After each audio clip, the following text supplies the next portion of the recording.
consideraciones sobre la experiencia que habéis vivido sirviéndome de las reflexiones del prestigioso cardiólogo Valentín Fuster.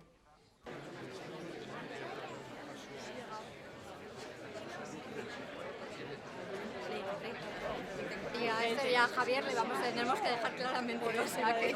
por eso digo, no sé si nos juntamos más, pero